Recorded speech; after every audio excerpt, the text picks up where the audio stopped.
Huh, baby. Huh, Milo. We're live, Milo and I. He's down here out of the camera. You can't see him. He's wanting me to give him some food, though. Project time, project motivation. It's not morning time, but get your projects done anyway. You can start. You can think that this is like a preemptive one for maybe tomorrow morning, but still get those projects done. I've got a lot of them to do myself, and we'll be going down to West Tech here before too long. I'm going down to the MPMC conference to meet up with a lot of guys, aftermarket manufacturers and stuff, and we get to talk to them about stories and things like that we want to do. It's kind of a cool deal. But and the coolest thing about it is, and the reason that I go, we have the most fun, because it's not like you can't call somebody on the phone and talk to them if and find out, hey, do you want me to test camshafts? Do you want me to test the intake manifolds or whatever? All of that works out really good. But it's just cool to get to see these guys in person. Because, you talk to the great guys from Holly or Comp or Airflow Researcher, Brian Tooley Racing. Brian Tooley probably won't be there. But other guys, and there are guys that you talk to a lot, and the SEMA show is kind of like this also. You talk to them on the phone, and you have that kind of rapport and stuff with them, and you've known them for years. But it's cool to actually get to see them in person, buy them a drink. We play a really fun dice game when we're all there. It gets out of hand. It's just all good stuff. I have one story from one of the MPMC conferences when my 1994, 94, 95 Civic VX, it got stolen from the parking lot, unfortunately. I did eventually get it back. I think that they just joyrode it and then walked away from it when it was out of gas. Probably took a long time. It was several weeks, so they probably had a half a tank or something you could drive around with that particular car for a really long time on gas, because it kind of just sips gas. But I was able to get it back and kept driving it for a really, really long time, and then finally gave it to my buddy Chad, who has it and is still putting millions of miles on it because he drives it all over, which is super awesome. So I'll be going down, and I'll be going down when I go down to West Tech and going to that conference. We'll be doing lots of testing also. So I'm hoping to do the Chupacabra and the Truck Norris and the Summit Cam and the Cam Motion Cam. We'll be testing all those. I'm hoping to do a turbo on the L33 and then hopefully do a water meth injection, pre-turbo water meth injection, to see pre and post, because people have wanted that for a long time. And I'd like to do that test because, quite honestly, I've never run it that way. I have run in the past, I've run pre-supercharger and post-supercharger water meth injection. Seem to kind of do the same thing. We didn't do water meth. We just did water injection. It was an ERL deal way back. I don't think I've run. Maybe I did use the snow stuff with the Eaton supercharger on the 3800 Series 2 on the V6. I think that I did use water meth on that at one time. But way back on my Honda Civic, I had a Jackson Racing supercharger. It was a single cam VTEC motor. So it was a Civic SI. And we were trying to make lots of power with it, or some power with it. We were trying to get to around 200 at the tire, which seemed to be an insurmountable task at the time. What it really needed was a camshaft. And we actually tried a couple and didn't have much luck with it, but it needed a better camshaft. Ported head would have helped. But what it really needed was it had an M45 supercharger on it. So that's what we were struggling with. We tried a couple of different headers and exhaust and things like that. And the supercharger, while it helped compared to the NA power, getting the little M45 to coax 200 at the tire out, it was, while not impossible, it just took a lot.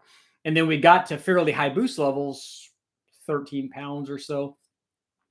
And the problem was running, we were trying to run water injection to try to cool the charge temperature, which it did. It cooled it quite a bit. And so helped suppress detonation and stuff. But the easy thing, what would have been better was some kind of intercooler. So the right tool for the right job. And that's what we're talking about today. The thumbnail that I have up is the OG valve spring compressor. What it is basically just it's a formed piece of metal that has a U-shape opening in it, and it has a second hole in it that you use to slide your rocker stud into that hole, and then put a rocker nut on it, and it allows you, it's a valve spring compressor, so it allows you to just basically has a long arm on it. You pull the arm toward you, and it's locked in by the rocker nut or bolt or poly lock. We use poly locks mostly just because it's easy to spin on and off. And then you can compress the valve. Of course, you have to have air in the cylinder to hold the valve up.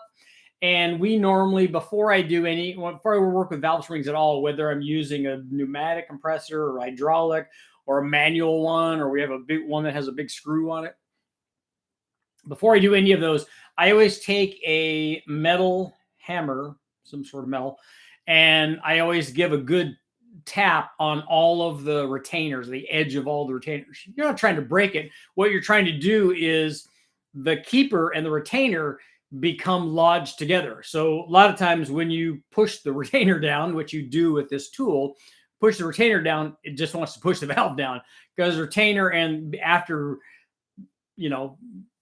years or months or years and endless amounts of cycles being together and having spring pressure pushed against them, they're secured together, kind of. They become one. And so you've got to separate them. And a good hit with a hammer usually will separate them. And then when you have air pressure holding the valve up and you pull the lever and compress the spring and the retainer compress, and then the valve stays in place, and then allows for you to use. We normally use a little magnet to get the keepers out, and then you loosen it, you release the tension on the lever, and then the valve spring comes up, and then you can change springs. It's very easy to do these, and we've used these a lot for lots of these kinds of applications. I don't normally use these on LS motors, one, because this opening is pretty big for a beehive type spring and the attending retainer. And also because, like with the LS, we have other kits where we can basically compress both of them at the same time. And it works really, really well. And it have a bolt down setup. And it just makes life easy. And that really is the thing that I want to discuss. Obviously, get your projects done. Supercharged Honda, those are tangents. But having the right tool for the right job, because there's nothing like, if you're like me, you like to sometimes rig stuff up and just make it work. And there is something to be said for that. I've made lots of stuff that I didn't have the exact tool, didn't want to order it, didn't want to buy it. More often than not, for me though, I don't want to take the time that it takes, a day or two or whatever, to get it in the mail, or even the time that it takes just to drive down to Napa or whatever auto parts store there is and get it. So I don't want to spend the money and don't want to take the time. That's a bad combination. Instead, I'll spend the 3 hours or whatever to machine out or weld or cut or whatever the piece that I need to make the thing do what I need to do. And there is something to be said for that. But ultimately, and the more that I have worked on things and the more that I value my time, the more I tend to lean towards, look, just get the right thing. When we have if you try to do valve springs and you're trying to use some sort of hokey compressor and it's not working and it keeps coming undone and you keep fighting it, and if you just have the right one and you just do it, it makes working on stuff like not a chore. It's a breeze, and it makes it nice to get stuff done and get it done in the right way. It just makes your life so much easier, and then there's less aggravation. Having the right valve spring tool, we've done this a lot because we've run through lots of aftermarket cylinder heads, for instance, and a lot of factory ones, especially when we're doing a camshaft. So we run the factory head, run a factory cam. Okay, we need to do a cam upgrade. Okay, we've got to change the springs. If I didn't do the spring change ahead of time, we've got to do the spring change while we're on the dyno. And so now I used to hate spring changes because it's just so time consuming. But the thing is, with the right valve spring compressor, the LS ones are a perfect example. You can do LS valve spring swaps like in no time at all. And getting it done, especially with something on the dyno, is very important because the dyno time is very expensive. So you want to have all of that sort of thing done and scienced out, and not be doing that and figuring things out while the motor's sitting on the dyno. If you're doing testing, you want to just be doing the testing of the testing that you're trying to get done. If we're running multiple cams, you just want to be able to run the cams. That's why a lot of times, we're using an example of the valve springs, I'll just put the aftermarket valve springs on. We'll run the aftermarket valve springs with a stock camshaft. And then all we have to do are cam swaps after that. So we just got to loosen the rockers and take the push rods out and take the front cover and dampener and all that stuff off and swap the cams and put it all back together. And it works good.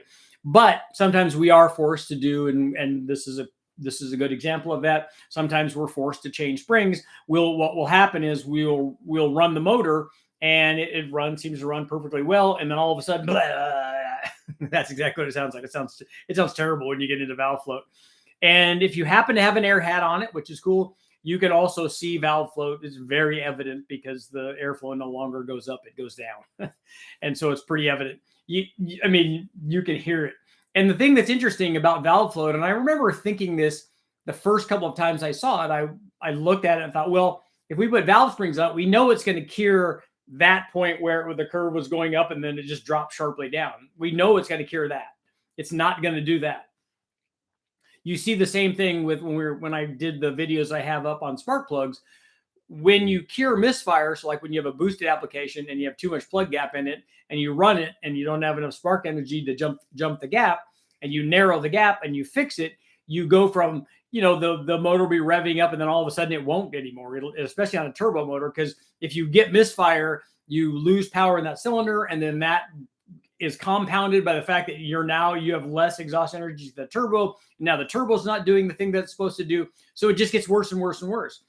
But the interesting thing, like both on that and when you do a spring upgrade, is that I'm amazed at how well it works until it doesn't. It doesn't like go up and lose. I'm going to lose 5 horsepower here and 10 and 20 and 30 and then all of it. It just does pretty well. And then it says, I'm losing all of it.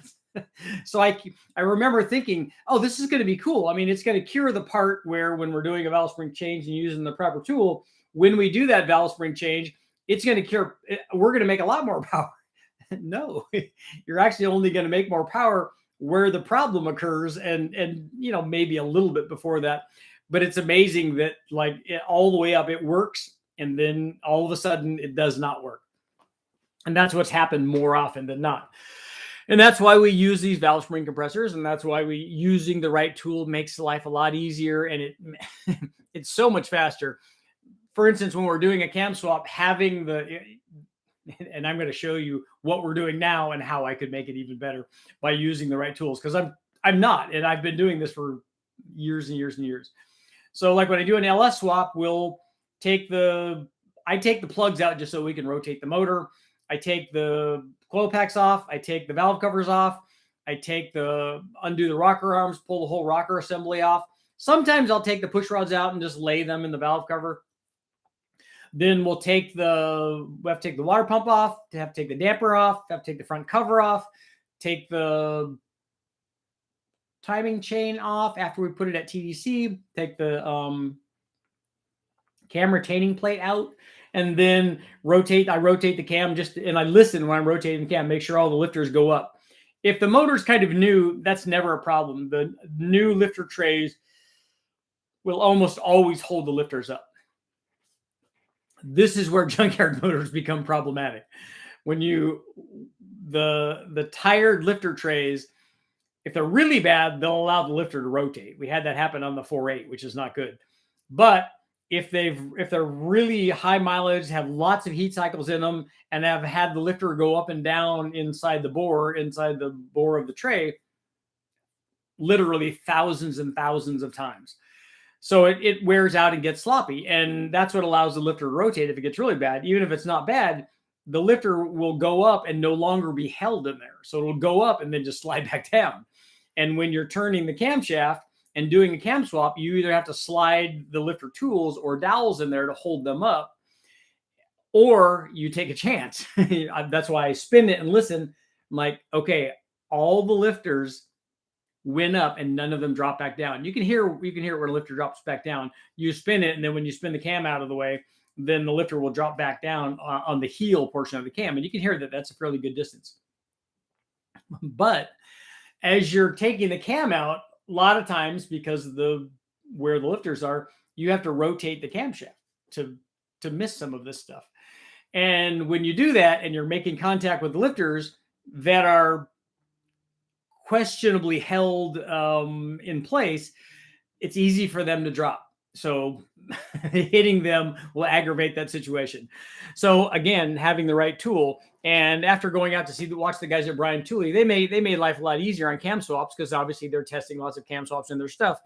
but they run a dual feed inlet and remote water pump so that you don't have a water pump that you have to take off. It's out of the way already.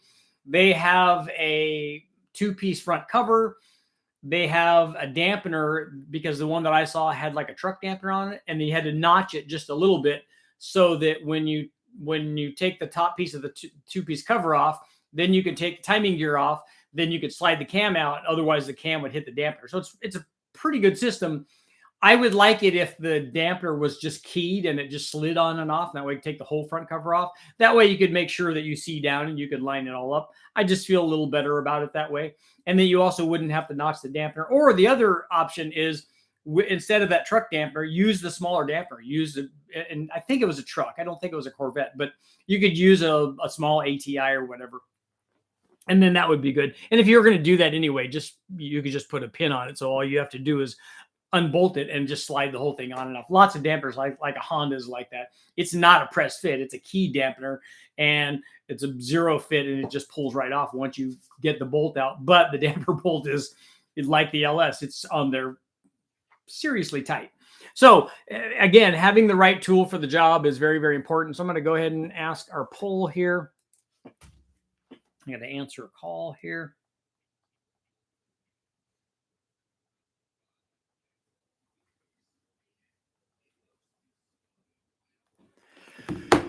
So the poll is,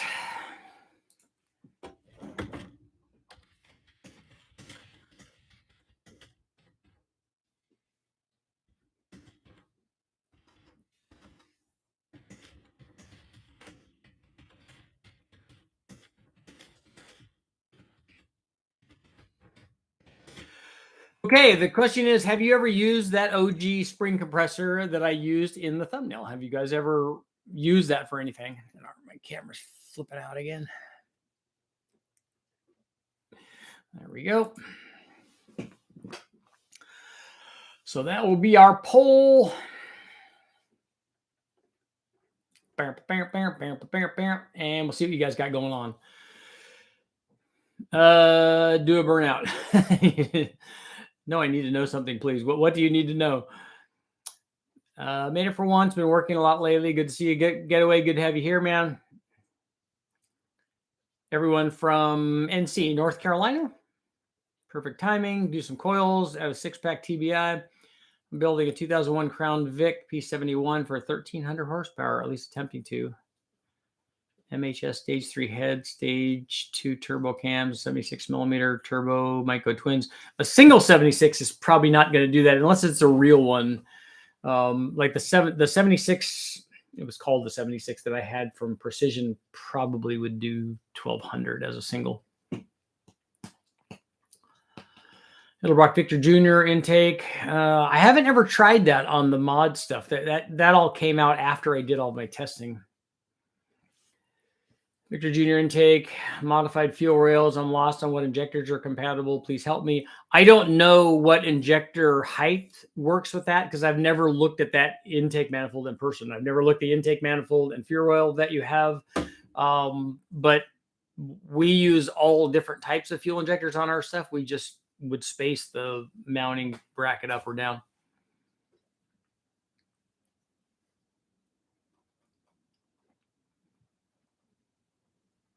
How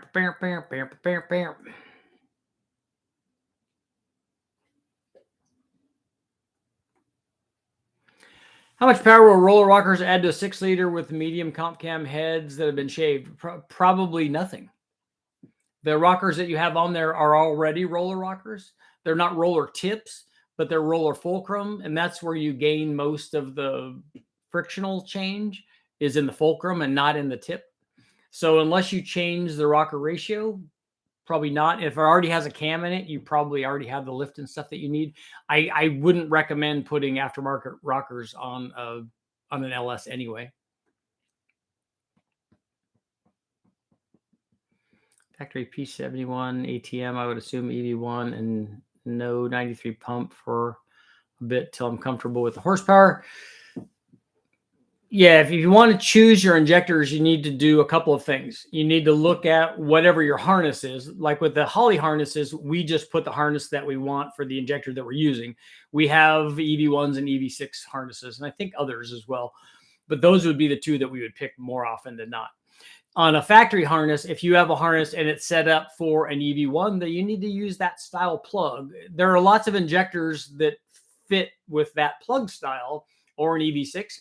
There's lots of different ones that will work with either one of those. And I call that the Bosch style because the old Bosch Ford injectors. And then your next consideration, you want to do that to match your harness. The next consideration is what length are they? So your rail, the way your rail is mounted, has a certain distance between the inside receiver for usually they're reamed, but the inside receiver for the injector, the top of the injector O-ring that slides in there, and the distance between that and then where the injector slides into the intake manifold. So that's an injector height or length. That needs to be solved too, because a lot of times the rails only have one mounting position. Sometimes they have multiple, which is good. Sometimes you can washer them or whatever, and then you can use different length injectors. The third thing you need to think about, and this happens a lot, are O-rings. Not having O-rings versus not having O-rings, but different thicknesses of O-rings. Because the O-ring and the injector, when it goes into either the intake manifold or the fuel rail, it has to go in there, and it can't be sloppy. It has to be sealed, but it can't be too tight where you're trying to tear the O-ring. The O-ring can be too big or too small, or it can be just right.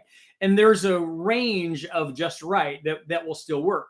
If it's too loose, you'll leak fuel. If it's too tight, it's not going to go in. And then somewhere in between those is the right amount. And the same thing with the intake manifold. If it goes in there sloppy, you're going to get a vacuum leak. You're not going to leak fuel there on that side, but you will get a vacuum leak. So you don't want that to happen. So the injectors also have to seal. So those are some things to think about when you're choosing injector size. And I'm going to go to live chat. 53% are saying yes, that they have used the OG one.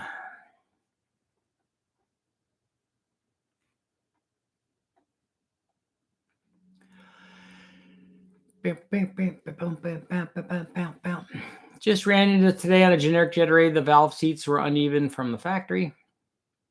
1300, you're going to need a fuel pump as well. I'd say a 450 at minimum. You're going to run E85 eventually, then 160 pounds for pump. Full time, you can get away with pump fuel. Yeah, you're going to need big injectors for E85. Use a wrench and thumb to compress the spring to get the keepers. Always want more injector and pump than you need. That's true, because it's not going to hurt you. The only thing you have to think about, if you have lots and lots of fuel pump, if you have an excessive amount of fuel pump, you need to make sure that your regulator will actually return the amount of fuel that's required to get a proper reading.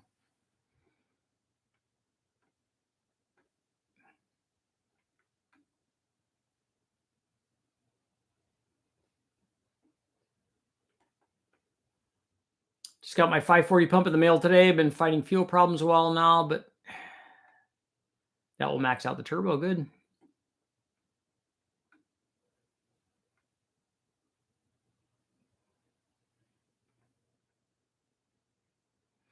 Ended up getting the cam over stud mounted spring tool. Yeah, that works too. Richard, is this your new time slot? No, I still do the 7 o'clock one. I normally do one in the morning, and we'll start doing one in the morning again. But for a while here, I've been doing 2. Hello, sorry I'm late. Do you know of a cheaper air-driven spring compressor? I don't know of cheap ones. I actually don't like the spring ones. I like the manual ones, or I like that we have one that has it's basically a big screw, and it's like it's a bill of aluminum. It's all billet-y goodness, and that works really well, especially for really high spring pressure stuff. But guys that are doing, cylinder head assembly, which I'm not doing, doing production line stuff, then an air compressor one would be good.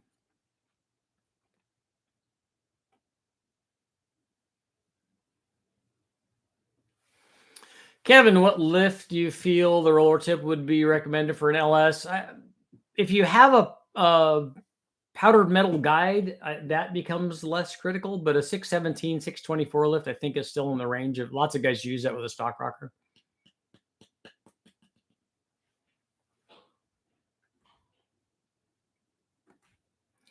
I like the spring compressor in the thumbnail while doing the job in car, but the twisty one when it's out of the car, the head's off. We'll let Milo out. Come here, Milo. There you go. Go see. Hello. Let's see. Let's see. Alex, what is the mathematics formula to find the size of injector for an LQ4 6-liter 550 horsepower? Take the injector size and multiply it by 16. So if you have a 25-pound injector and you multiply it by 16, what do you get? What is that? 400 or something? So 25-pound an hour injectors will support 400 horsepower.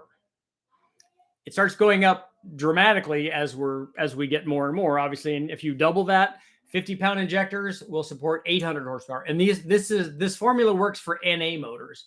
It's different for boosted motors and different again for boosted E85 motors. I have a video up where we give you the formula for that.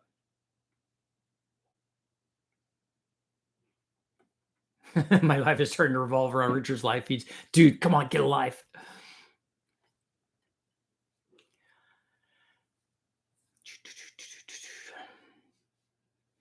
I use a comp cams one that bolts to 2 rocker bolt locations. Seems to work pretty well. Yeah, it does. Brule has the forks that go under the spring and then has the little twisty knob on the top, and it's for one spring used to compress it. And it's pretty cool though. We've used it a lot. How about nitrous? How about dry nitrous? Does it require less fuel compared to boost? Yes, it does, because you're not going to make nearly as much power with nitrous as you are with boost.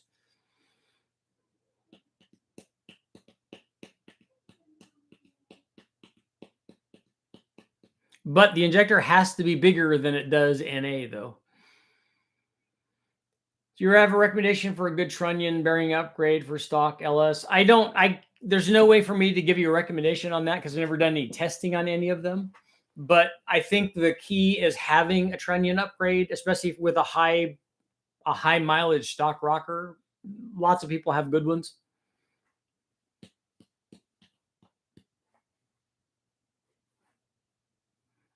You've broken a thumbnail compressing a spring. That definitely counts. The one that I showed is for doing the one in the thumbnail, and the one that I just talked about that Brule has. Both of those are for doing with the head on the motor. Although the one that he used could be done with the head off, because the way that it's just grabbing the spring and you're screwing it down. So you don't. I mean, and the head is heavy enough where that's not going to be a problem. Always use a silencer on your gun.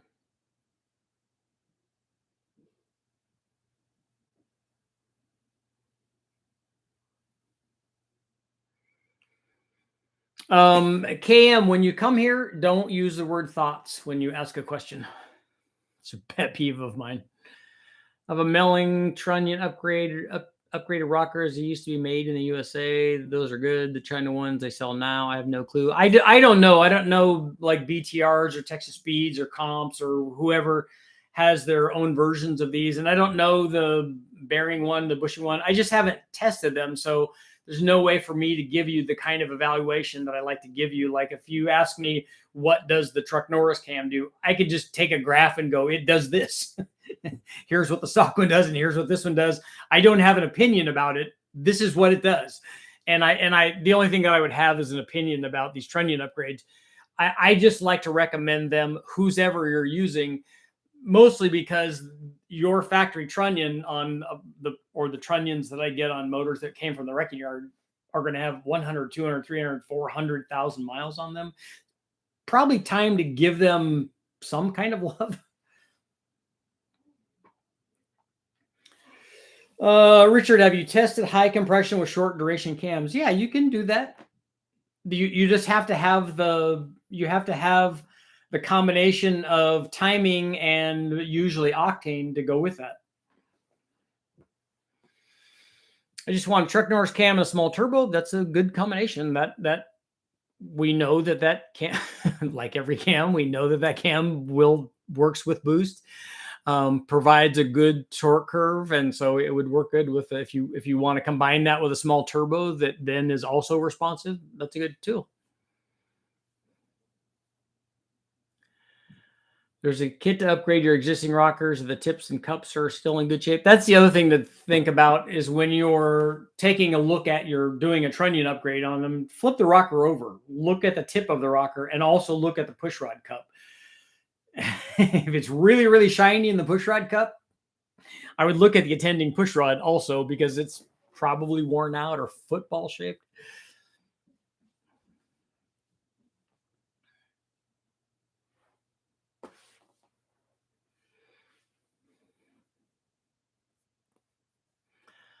I have a set with 18,000 miles. What? You have a set of rockers with 18,000 miles? I don't plan to upgrade. They're fine. We run stock stuff on every one of the Big Bang motors. In fact, almost every, I'd say 99% of the motors that I've ever, or LS motors anyway, that I've run on the engine dyno have all had really high mileage stock rockers.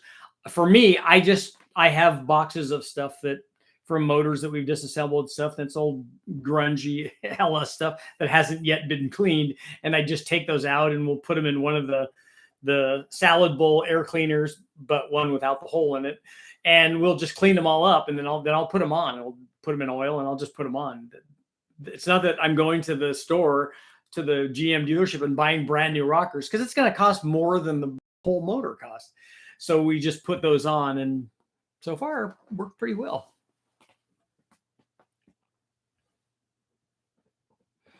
Old school factory small block Chevy with factory roller lifters. So it has it's a hydraulic roller cam, right? And a hydraulic roller lifter.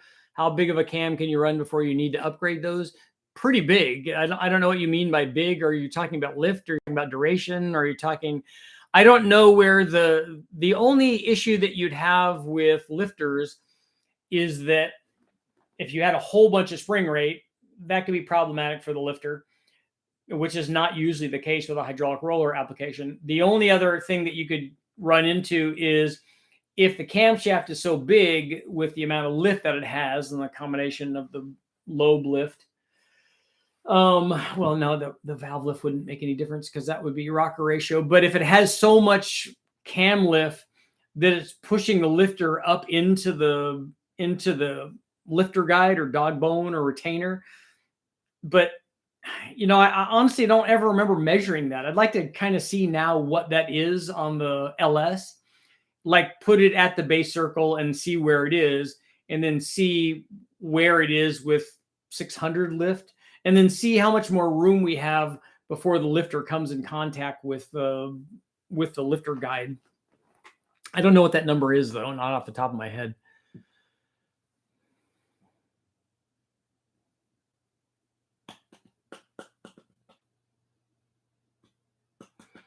Thank you for the info. The AFR heads I bought don't have rockers, so I'm starting fresh. Hard to decide which direction to go. You have Airflow Research LS heads or Airflow Research small block Chevy or big block Chevy heads? If it's an LS head, even an aftermarket head, I would put stock rockers on it.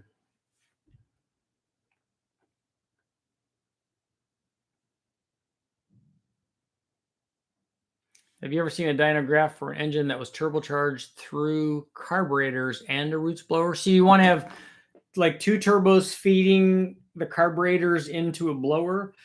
The carburetor isn't going to change anything there other than give you some more charge cooling. But I have run turbos blowing into superchargers a number of times.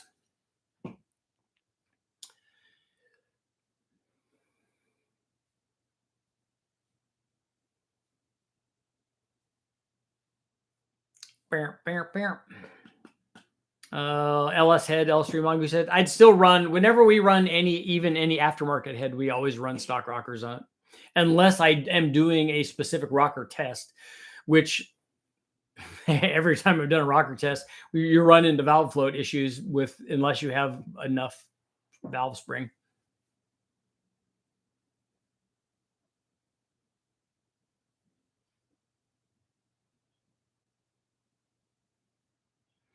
Saw a video today of a guy selling a V1 supercharger and said it had a low serial number. It was 10,700 or something.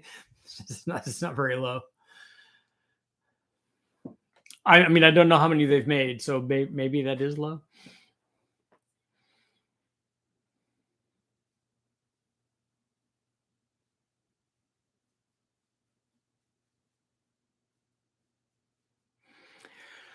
Load lift is limited on the hydraulic roller block. Why? Because you can't get the camshaft in? Because of the journal size? Then you just have to do a small base circle cam. The retrofit cams. Then on the small block Chevys, then it'll hit the rod. Have you ever used the OG spring compressor in the thumbnail? 53% are saying no.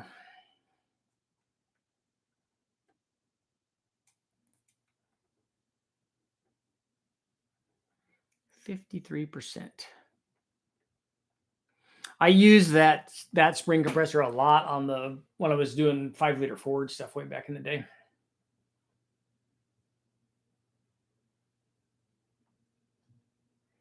So Scott, your wife wanted to know. So how come I'm not up on the big plasma color TV, man?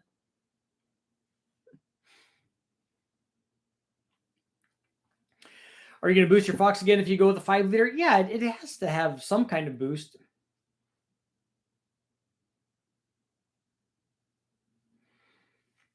Yeah, Trevor, the lifter hold down is what I was talking about. The lifter guide or separator or orienter.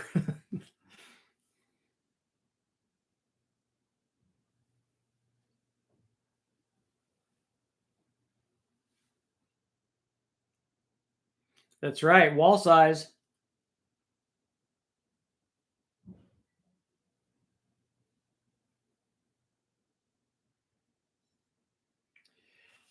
Richard, is an LS6 lifter flat top piston? What's the general rule for piston to valve clearance for an aftermarket cam?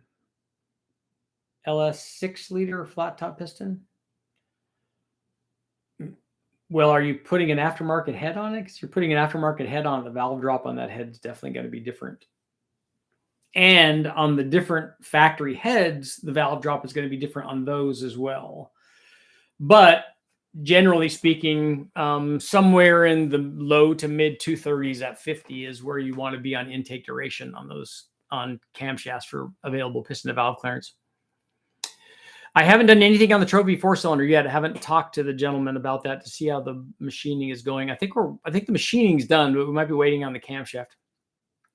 Any plans on boosting the 396? No, it's 11-to-1 big dome piston factory thing with a stock camshaft in it, which I just found out both Bullet and the guys down at Schneider have the original masters for that L78 camshaft. So I'm going to have an original factory cam done.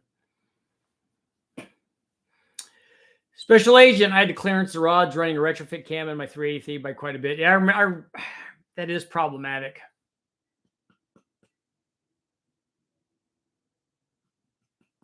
I'm building a 70s 302 Ford and was told that 351 Windsor heads fit. Yeah, it's the same head. There's no difference except for the bolt hole size. The bolt hole diameters are different, but that doesn't matter. You can still use and the head bolt is secured or located by the dowels anyway. And you can we have in the past just bolted them on with the 11/6 or 7/16 head studs or head bolts.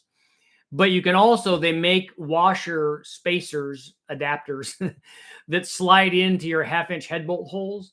that neck it down to a 7/16. So you can use, because most aftermarket head manufacturers make their heads to for a 351. I mean, they make it that size so people can use 1/2 inch head bolts or head studs, because a lot of guys do that anyway. And also, like I said, it works with both, but they give you the little inserts that go in them so that it fits on the 7/16 studs.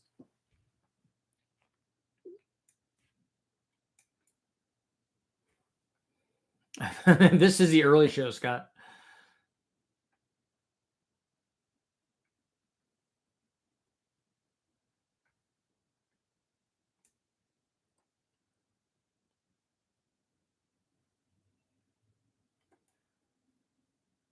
I can tell you when people are talking about the hatchback and the notch, the GT versus the LX, and I can tell you that I like my notch a lot better looking. I like it much better than the hatchback one. But for what I was doing, running the Silver State for all those years, a hatchback would have been probably more aerodynamic. The back section of the GT was probably better than the cutoff notch on the notch. Day trading, we're still learning. We've been getting up every morning and practicing, and we had lots and lots of success in the beginning, and now less. So we're still learning. Is 621 lift for an LS1 too much for the stock lifters? No, not even close.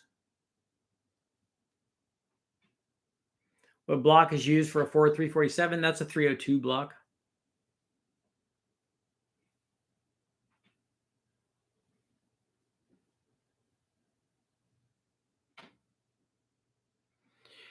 Am I going to rebuild the transmission? Which transmission? The one for the truck, the 4060? I may take it apart and just see what it is. I kind of want to do a video on what was broke on it.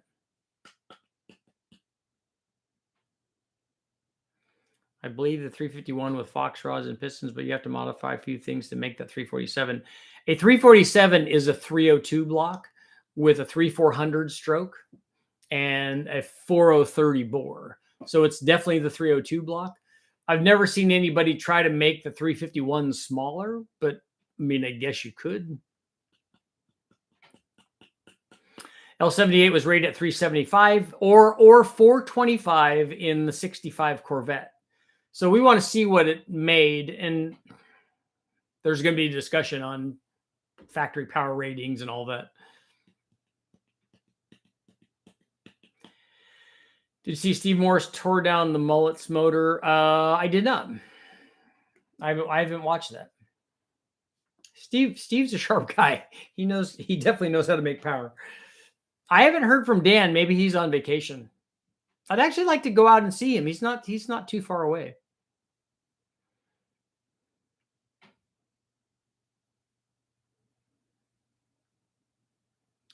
The one lifter are so close to failure. Those things that I'm sure just drag racing on two steps and things like that is really hard on some of those parts.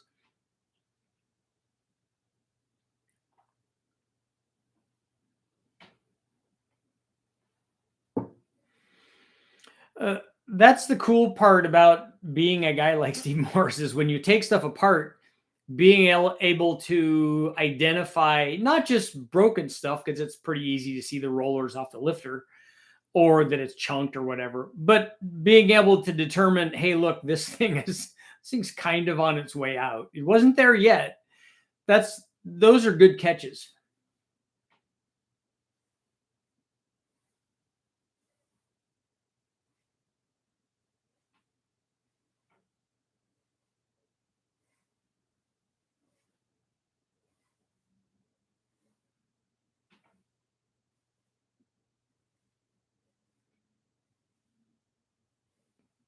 Did that mullet car did it drive around a lot? Did it do drag week and stuff? Was it that kind of driver car?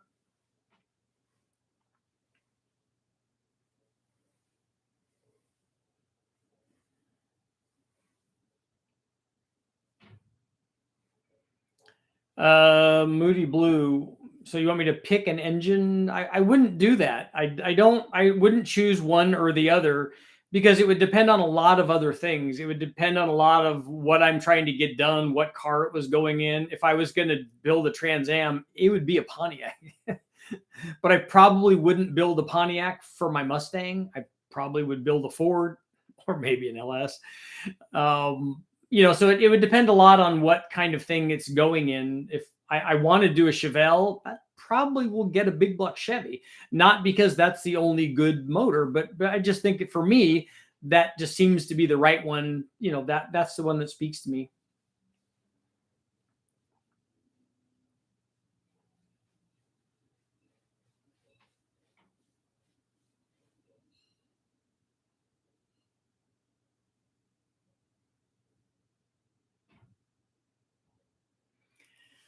The Mullet ran 2 drag and drives, did Rocky Mountain Drag Week. Cool.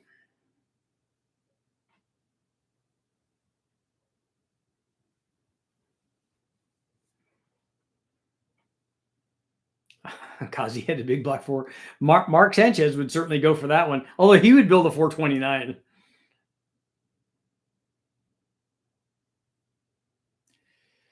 LS all things. I did see the LS 4-cylinder thing. I don't right now. That's kind of, I don't think that's a real thing yet, but I'm hoping that it becomes one.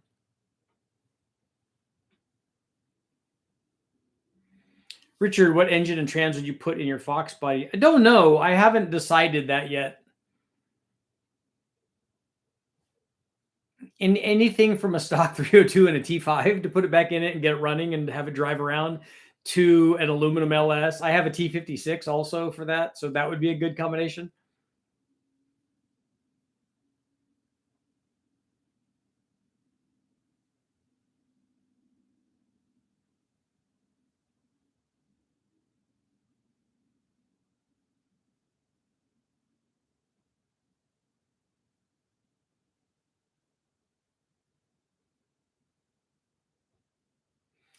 Steve Morse's new LS is an interesting engine. It has closed deck and separate cooling for the heads and the block.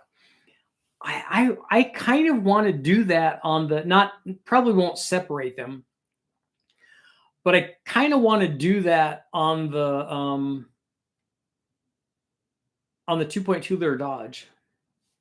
I just want to improve the cooling, so I might reverse cool that thing, which is not hard to do on the engine dyno.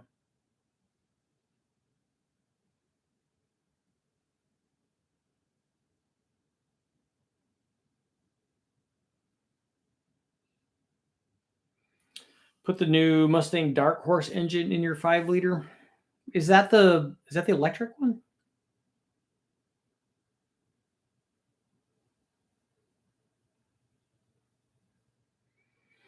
Just having an all aluminum LS is really enticing in a Mustang because it's lightweight and has all the cool things. Been a long time since I drove that car, and I don't think I've ever driven that car.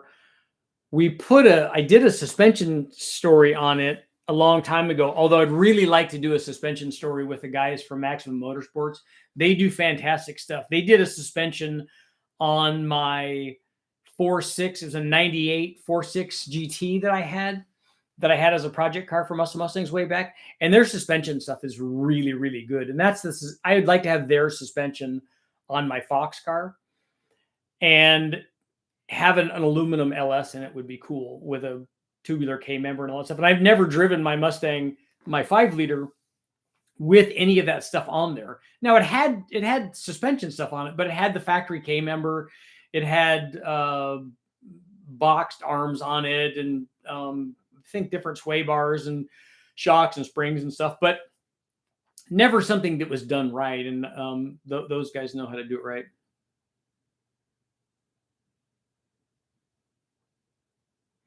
Not having water going through the head means you don't spray coolant everywhere if you lift the head.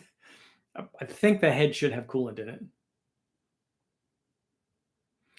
How much turbo to do a Big Bang LS? I've already done several Big Bang LS motors. We did twins on all of them. How many turbos on one engine have you done? I've never done more than 2. Although I'd like to do 8. A Barra in the Fox would definitely be unique.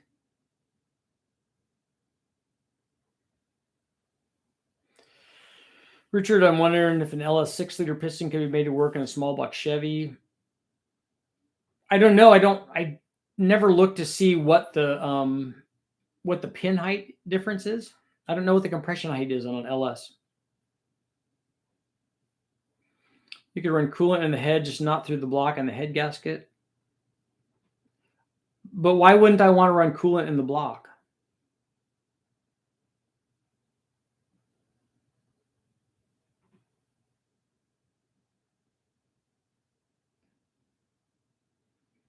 I think you should try twin sequential turbos. The problem with twin sequential is the plumbing for it is really complicated, both on the hot side and on the cold side. But it is cool. That's one of the reasons that I like the like a 93 RX-7 and also the Supra. But again, if you look at it, it looks so much nicer with just a single turbo on it because it looks cleaner. But an RB does look cool with twins on it, but not sequential twins, just twins.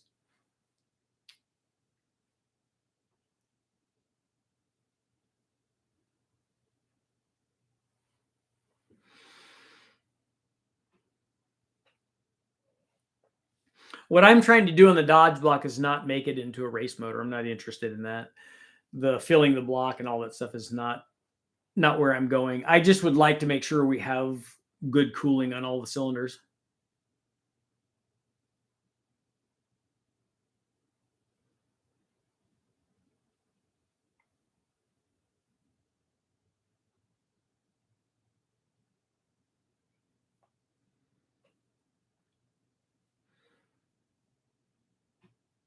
So it'll be interesting to see.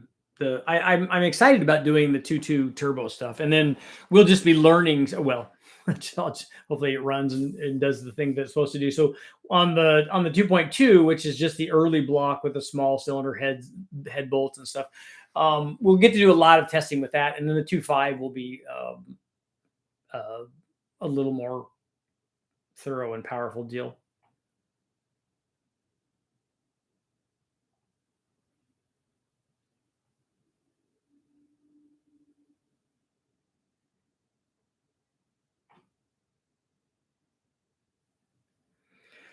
Wonder who comes with the first heads for Godzilla engines. Guys are already doing CNC versions of those, but I don't know about aftermarket heads.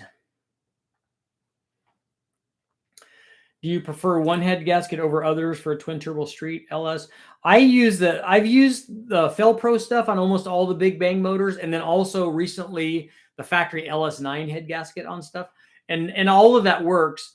I wouldn't use like cheap stuff, but the real Felpro stuff and the LS9 head gaskets, if you blow that head gasket, you didn't blow that head gasket because the head gasket itself lacks strength. You blew it because you did something else. You either lifted a factory head or detonated it or did something terrible to it. And the head gasket letting go meant that something else probably let go.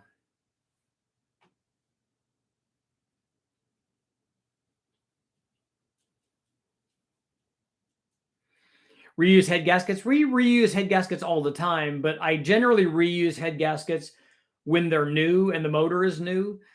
And then we take heads off and do head swaps all the time and just reuse the same head gaskets because they don't, especially on an NA motor, they don't leak.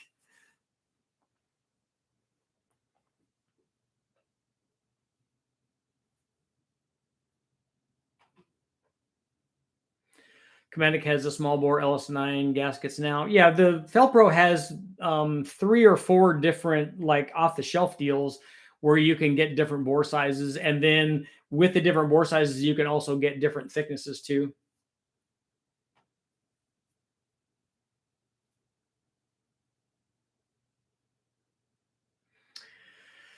The Felpro stuff is 11. It's going to be an 11 series gasket. So Felpro 1160R. Let's see. Yeah, they'd be 1160s, 1161s, 1162s. Those are going to be the different size gaskets. So if you do search for those, they'll all come up.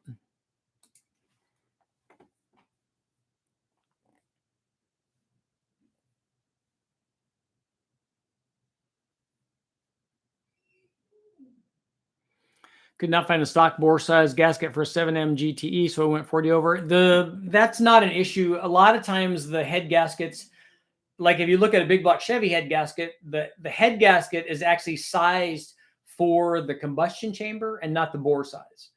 And the combustion chambers, and especially on most aftermarket heads, is like 4 or 500, and that's a lot bigger than a 4250 bore stock, 454. But the gaskets all fit the head because almost all the heads are that big, and still not a problem.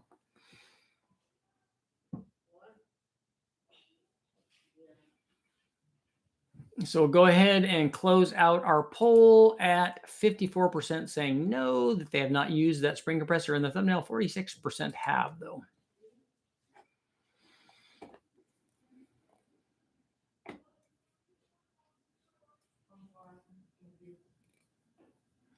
A lot of guys worry and want the head gasket to be exactly, they want to gasket match the cylinder and the head, and that's usually just not the case. Felpro also makes other, what I would call factory replacement style head gaskets. Some of those are also MLS, which I think the factory head gasket is also. But we have used those on I used those on the early Big Bang motor, I think, but the later ones all have these 11 series gaskets on. Turbo seemed to make stroking a motor kind of pointless. I agree. I tell people they always want to make 383s or 408s out of the LSs, and I want to make a 408 turbo. That's all great. You don't need it because you have the adjustability to make it into a stroker. I mean, if you have 1,000 horsepower turbo, whether you have a 408 or a 6-liter, it's still going to make 1,000 horsepower. So why would you spend the money on the other stuff unless you're trying to improve the boost response or something?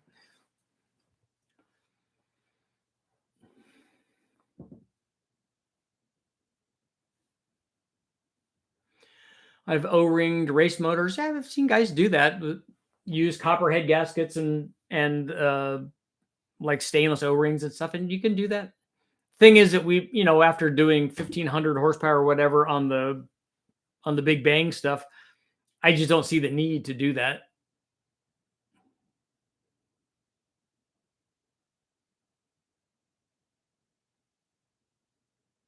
Any idea how much power an aluminum 464V can handle before the tensioner pivots snap off? I don't know about that.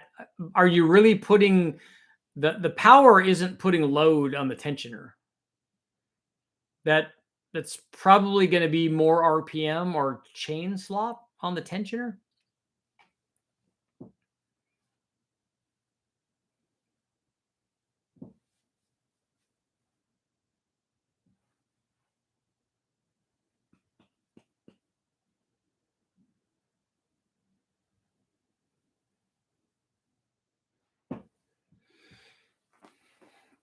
A 4.8 with an 88. How about guys that are running 4 cylinders with 88 millimeters on?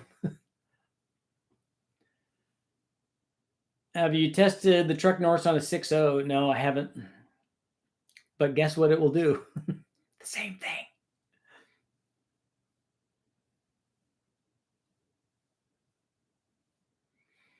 The horsepower gain from compression using a thinner head gasket. It is one of the things that people do. And if you're looking for every little bit, that's one of the things that you would do. Some guys also want to work on the quench. And I personally think the compression is a bigger thing than that. But you need to monitor how far the piston is out of the hole and how much gasket thickness you need, because you're going to want 30 thousandths or so piston to head clearance. So if you go to a 45 and your piston's more than 10 out of the hole, you might have a problem. What's the setup in your Omni? In my Omni, it's all stock. It's an 85 Omni GLH, but it has an 86 or 87 T2 swap into it, and it's all stock because I have to go take it through and get it once it's finished. We have to get it,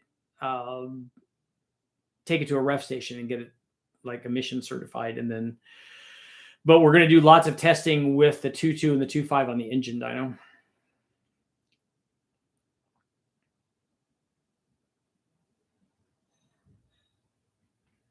Richard, I'm working on my first third gen 5.3 with an 80 millimeter VS Racing turbo. My goal is 1,000 horsepower. What would you recommend for wastegate size? Probably a 60.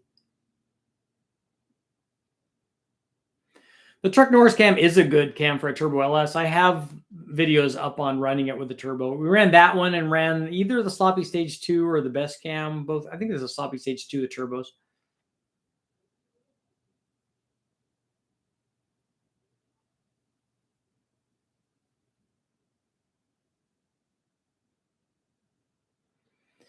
Michael just picked up my LS harness and ECM today at a local pick apart, $90.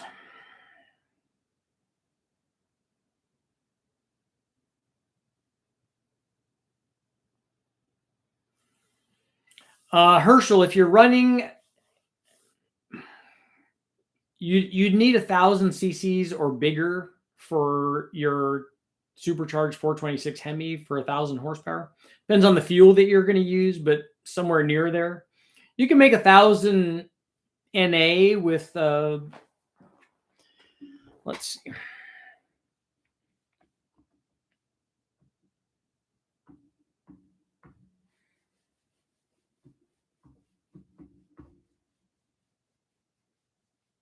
Yeah, 1,000 cc should do it. That will do it under boost. Let's see, times point. And you'd be 1,000 cc's would be real close on E85, but it could be done.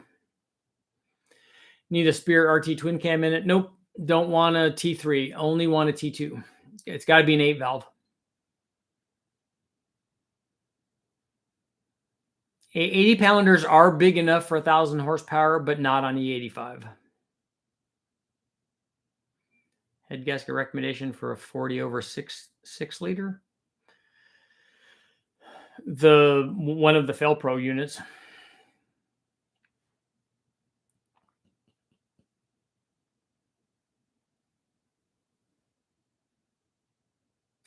Squirrel, I'm late. I was busy being completely knee deep in awesomeness. It's hard when you're like that.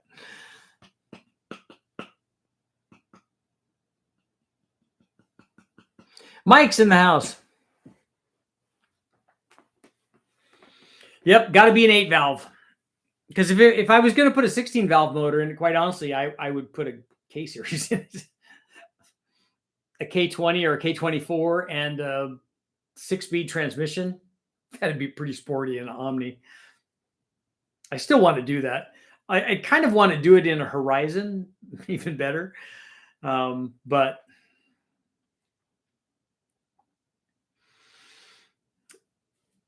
for right now, I just want the T2 Omni. Even though a T3 is one better than a T2, obviously. And a T4 is even better. One more minute. Got to be an 8 valve. It's easy to do with 16 valve motors. That's nothing.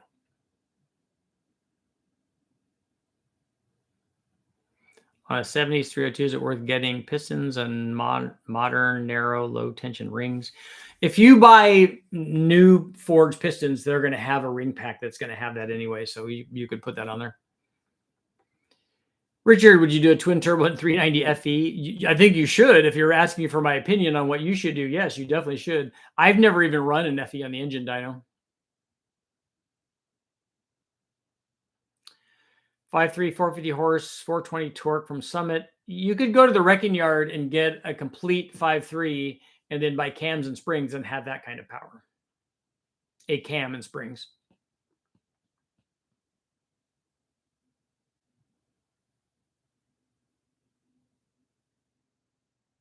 Is 9.7 to 1 the maximum dynamic compression with aluminum at 87 octane and a really tight quench? You need to tell me what the timing is. You need to tell me what the intake manifold is. You need to tell me what the air temperature is. You need to tell me what the water temperature is. You need to tell me a lot of other stuff because dynamic compression isn't the only thing.